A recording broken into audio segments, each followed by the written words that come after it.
लेकिन मैं मोदी जी का अभिनंदन करना चाहूंगा कि 150 साल पुराने होने के बाद आज जो नहीं कहते थे वंदे मातरम, उनको भी वंदे मातरम कहना पड़ेगा और वंदे मातरम कह के उनको शुरुआत करनी पड़ेगी। मैं इन्हीं शब्दों के साथ अपने भाषा को विराम देता हूं और महाराष्ट्र के शिवाजी महाराज ने जो स्वराज्य का सपना देखा था उसको साकार करने का काम हमारे इतिहास में यहाँ हर लोगों ने किया। उनको नमन करते हुए मैं अपने बातों को विराम देता हूं। जय हिंद। बहुत बहुत धन्यवाद सभापति महोदया जी। मैं धन्यवाद देता हूं। रविन्द्रनाथ टैगोर की एक वाक्य पहले मैं शुरू करता हूं।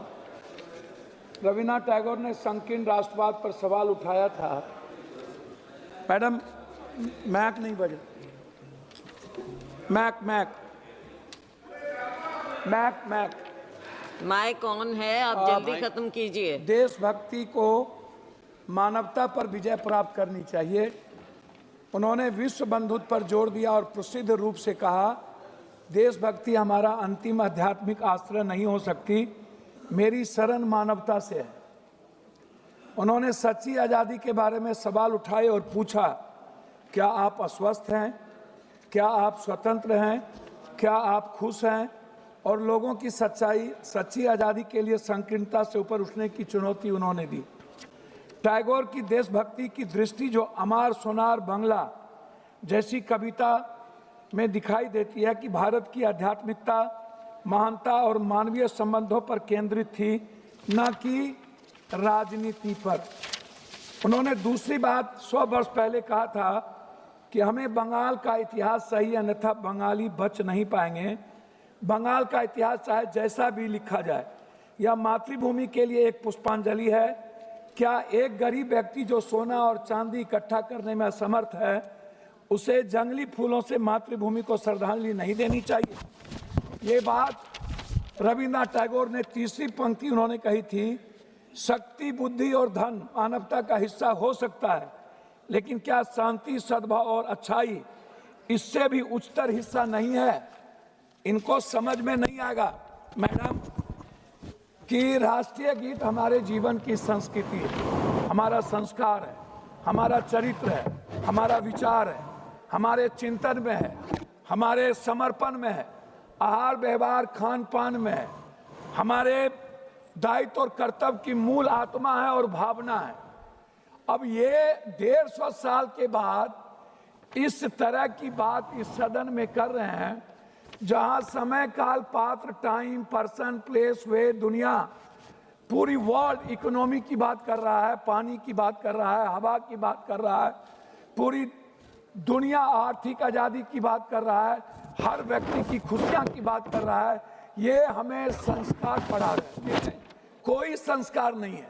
ये वो लोग हैं मैडम, वंदे मातरम सिर्फ एक चीज नहीं है, वह निभाने की चीज होती है। राष्ट्रीय गीत सम्मान जरूरी है, पर राष्ट्र की समस्या का समाधान, ये बात हम नहीं कह रहे, ये बात रविन्द्रनाथ टैगोर ने कहा था। साहस, बलिदान और राष्ट्रभक्ति का प्रतीक, राष्ट्रवाद से ज्यादा मानवतावाद, नव मानवतावाद, नैतिकतावाद, मूल्यवाद एवं रोटीवाद का महत्वपूर्ण परिभाषा है। देशभक्ति भूखे से और भूखे पेट नहीं चलती है। इसीलिए उन्होंने कहा था कि वंदे मातरम सिर्फ गीत नहीं, मूल्यों का प्रतीक है। उन्होंने साफ शब्दों में एक बात कही थी कि कुछ लोग कभी आएंगे, शेर का खाल पहनेंगे और उसके शक्ल में शेर बन करके भारत की मूल आत्मा पर, मैडम बोलने तो दीजिए, की बात करेंगे। मैडम मैं कुछ चीज नहीं कहना चाहता, और की बात कहे वो थोड़ा सा समय दीजिए। संविधान को जलाया किसने था? संविधान, देश के संविधान ने भारत लोकतंत्र बनाया, जलाकर आप किसे संस्कार का परिचय दिए? मैं आपसे जानना चाहता हूं 53 साल आपने राष्ट्रीय झंडा क्यों नहीं लगाया? मैं आपसे जानना चाहता हूं कि आपके संस्था में, संगठन में और आपके संघ में कभी वंदे मातरम की संगीत और गीत क्यों नहीं हुई? कभी उसका सम्मान क्यों नहीं हुआ? मैं लाखों, दूसरी बात मैं आपसे एक बात कहना चाहूंगा, जब पूरा दुनिया, आप जो आज यहाँ अपनी कमियों को ढांकने के लिए, मैडम 2-3 कमियों को ढांकने के लिए आप छुपाने के लिए जो ये 150 साल के बाद जो पूरी दुनिया जिसका सम्मान करती है, पूरा राष्ट्र जिस सच्चाई के रास्ते चलता है, आप एक बात बताइए, आजादी के वक्त आप कहां थे?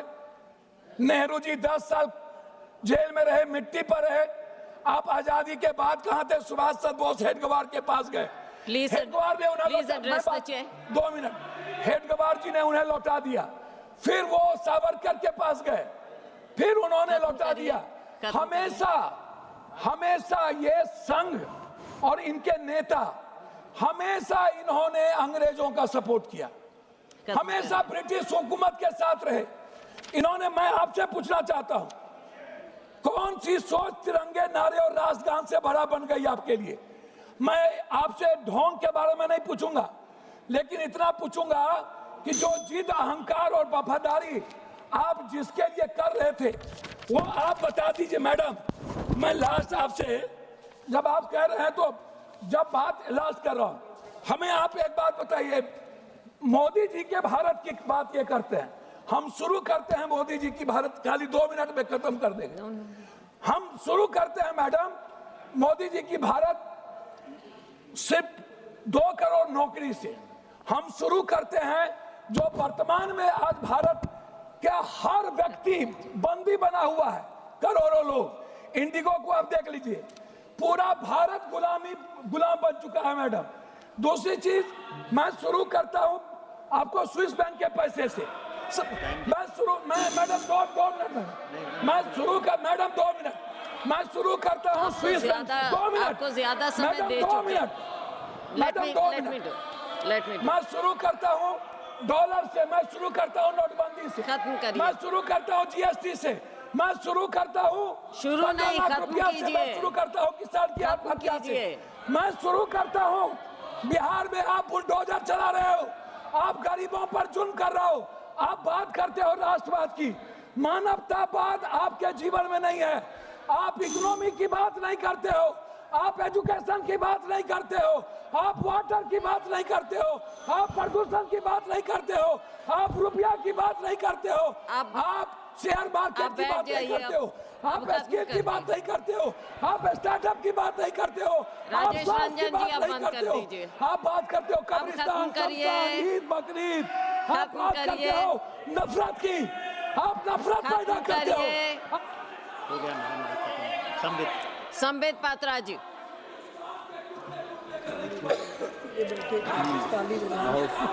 धन्यवाद सभापति महोदया। आपको मैं वंदे मातरम से आज अभिनंदन करता हूं और सभागृह में मौजूद सभी सांसदों को, यहाँ ना पक्ष है न विपक्ष है, यहाँ सभी भारतीय बैठे हैं, सभी मेरे बंधुओं को वंदे मातरम। वंदे मातरम। मैं धन्यवाद देना चाहूंगा माननीय प्रधानमंत्री श्री नरेंद्र मोदी जी का। सही मायने में देखा जाए तो जब से भारत आजाद हुआ है, पहली बार वंदे मातरम का उत्सव सदन में बन रहा है।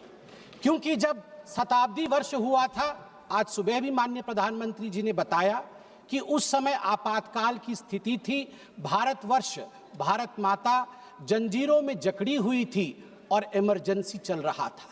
और उसके बाद 2006 में यूपीए 1 ने एक बार प्रयास किया था, मगर वह गलत डेट में प्रयास किया था वंदे मातरम को उत्सव के रूप में मनाने का। तो सही मायने में देखा जाए तो आज का दिन